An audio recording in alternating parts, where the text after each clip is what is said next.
বন্ধুরা, সম্পূর্ণ পর্ব দেখতে চ্যানেলটি সাবস্ক্রাইব করুন। আজকের পর্বের শুরুতেই দেখা যায় ভোরবেলা ঘুম থেকে উঠে অহনা প্রতিদিনের মতো বাড়ির সব কাজ গুছিয়ে নিচ্ছে। দুর্গাদেবীর ওষুধ থেকে শুরু করে রান্নাঘরের কাজ সব কিছু শেষ করেই সে অফিসে যাওয়ার জন্য প্রস্তুত হয়। কিন্তু বাড়ি থেকে বের হওয়ার ঠিক আগ মুহূর্তে তার চোখে পড়ে এক অদ্ভুত দৃশ্য। সে দেখতে পায় পূজারিনী খুব সাবধানে চারপাশ দেখে মুখে ওড়না জড়িয়ে বাড়ি থেকে বেরিয়ে যাচ্ছে। অহনার মনের সঙ্গে সঙ্গে সন্দেহ জাগে। বিয়ের পর থেকেই পূজারিনীর আচরণে অনেক পরিবর্তন সে লক্ষ্য করেছে। কখনো অকারণে নার্ভাস হয়ে যাওয়া, কখনো লুকিয়ে ফোনে কথা বলা, আবার কখনো কাউকে দেখলেই বিষয় পরিবর্তন করে ফেলা। সব মিলিয়ে বিষয়টি তার কাছে স্বাভাবিক মনে হচ্ছিল না।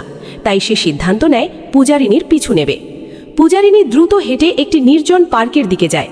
অহনা দূর থেকে তাকে অনুসরণ করতে থাকে। কিছুক্ষণ পর একটি কালো গাড়ি এসে থামে।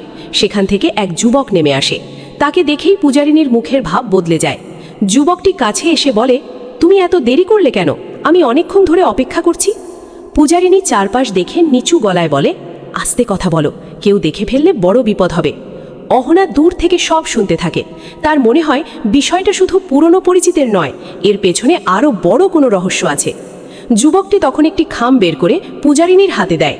সে বলে, এখানে সব কাগজপত্র আছে, তুমি কথা দিয়েছিলে কাজটা শেষ করবে। পূজারিনী উত্তর দেয়, আমি চেষ্টা করছি, কিন্তু বাড়ির লোকজনের মধ্যে অহনা নামে একটা মেয়ে আছে। সে অনেক বেশি বুদ্ধিমান, তাকে সামলানো সহজ নয়। নিজের নাম শুনে অহনা আরও সতর্ক হয়ে যায়। এরপর যুবকটি বলে, আমাদের হাতে সময় খুব কম, বাড়ির সোনাদানা আর টাকার ব্যাপারে কি খবর? পূজারিনী একটু হাসে, ধীরে ধীরে সব জানতে পারছি। ওরা যতটা সোজা মনে হয় আসলে ততটা নয়, তবে আমি সুযোগ পেলেই কাজটা করে ফেলব। এই কথা শুনে অহনা হতবাক হয়ে যায়। সে বুঝতে পারে পূজারিনী কোনো বড় পরিকল্পনার অংশ। ঠিক তখনই অহনার হাত থেকে টিফিন বক্স মাটিতে পড়ে যায়। শব্দ শুনে পূজারিনী চমকে ওঠে। সে দ্রুত চারপাশ দেখে অহনাকে দেখতে পায়। অহনা, তুমি এখানে? পূজারিনীর চোখে আতঙ্ক স্পষ্ট। অহনার সামনে এসে দৃঢ় গলায় বলে, আমি অনেকক্ষণ ধরেই সব শুনছি। তুমি আসলে কে, আর এই লোকটা কে? যুবকটি পরিস্থিতি বুঝে দ্রুত সরে যাওয়ার চেষ্টা করে, কিন্তু অহনা তাকে থামতে বলে। তখন পূজারিনী রেগে যায়। সে বলে, তোমার উচিত হয়নি আমার পিছু নেওয়া। অহনা উত্তর দেয়, আমার পরিবারের ক্ষতি করার পরিকল্পনা শুনে চুপ করে থাকা সম্ভব নয়। এই কথা শুনেই পূজারিনীর মুখ বদলে যায়। সে ব্যাগের ভেতর হাত ঢুকিয়ে একটি ছোট পিস্তল বের করে। অহনা কয়েক সেকেন্ডের জন্য স্তব্ধ হয়ে যায়। পূজারিনী বন্দুক তাক করে বলে, আর এক কদম এগোবে না, যা শুনেছ সব ভুলে যাও। অহনা শান্ত থাকার চেষ্টা করে। সে বলে, তুমি কি পাগল হয়ে গেছো? এটা করে তুমি বাঁচতে পারবে না। পূজারিনী উত্তর দেয়, আমি অনেক আগেই সেই সীমা পার হয়ে এসেছি, এখন আমার কাছে হারানোর কিচ্ছু নেই। এদিকে অর্জুন লক্ষ্য করে অহনা অনেকক্ষণ ধরে ফিরছে না। সাধারণত সে অফিসে পৌঁছেই একটা ফোন করে, কিন্তু আজ কোনো খবর নেই। দুর্গাদেবীও চিন্তিত হয়ে পড়েন। তিনি বলেন, আমার মনটা কেমন অশান্ত লাগছে। অর্জুন সঙ্গে সঙ্গে অহনাকে ফোন করে, কিন্তু ফোন বন্ধ। এদিকে পার্কে পূজারিনী অহনাকে একটি পরিত্যক্ত গুদাম ঘরের দিকে নিয়ে যেতে বাধ্য করে। সেখানে পৌঁছে দেখা যায় আরও দুজন অচেনা লোক অপেক্ষা করছে। অহনা বুঝতে পারে এটি কোনো সাধারণ ব্যাপার নয়। ঠিক তখনই পূজারিনীর বয়ফ্রেন্ড বলে, মেয়েটাকে এখানে আনা ঠিক হয়নি, এখন ঝামেলা বাড়বে। পূজারিনী রাগ করে বলে, ও সব জেনে ফেলেছে, এখন ওকে ছেড়ে দিলে আমরা শেষ। অহনা সাহস করে বলে, তোমরা যা করছো তার শাস্তি একদিন না একদিন পেতেই হবে। ওরা হাসতে থাকে, কিন্তু পূজারিনী জানতো না তাড়াহুড়ো করে বের হওয়ার সময় অহনা নিজের ফোনের লাইভ লোকেশন চালু রেখে দিয়েছিল। সেই লোকেশন সরাসরি অর্জুনের ফোনে শেয়ার হয়ে গিয়েছিল। অর্জুন যখন লোকেশন দেখতে পায় তখনই সে বিষয়টির গুরুত্ব বুঝতে পারে। সে সঙ্গে সঙ্গে পল্টু, সতুদা এবং পুলিশকে খবর দেয়। পল্টু প্রথমে বিশ্বাস করতে পারে না। সে বারবার বলে, না, পূজারিনী এমন কিছু করতে পারে না, কিন্তু তার মনেও সন্দেহ তৈরি হতে থাকে। গুদাম ঘরের ভেতরে পরিস্থিতি আরও উত্তেজনাপূর্ণ হয়ে ওঠে। পূজারিনী নির্ণয় নিতে পারছে না কি করবে। একদিকে তার অপরাধের গোপন রহস্য, অন্যদিকে ধরা পড়ার ভয়। ঠিক তখনই বাইরে পুলিশের সাইরেন শোনা যায়। পূজারিনীর মুখ ফ্যাকাশে হয়ে যায়। অর্জুন, পল্টু এবং পুলিশ দ্রুত গুদাম ঘরে ঢুকে পড়ে। অর্জুন অহনাকে দেখে ছুটে যায়। সে বলে, তুমি ঠিক আছো? অহনা মাথা নাড়ে। পুলিশ পূজারিনী এবং তার সহযোগীদের ঘিরে ফেলে। পালানোর চেষ্টা করলেও শেষ পর্যন্ত তারা ধরা পড়ে যায়। পল্টু হতভম্ব হয়ে পূজারিনীর দিকে তাকিয়ে থাকে। সে বিশ্বাসই করতে পারছে না যে যার সাথে সে নতুন জীবন শুরু করতে চেয়েছিল সে এত বড় প্রতারণা করেছে। অন্যদিকে অর্জুন উপলব্ধি করে অহনাকে হারানোর ভয়ই তাকে নিজের ভুল বুঝতে শিখিয়েছে।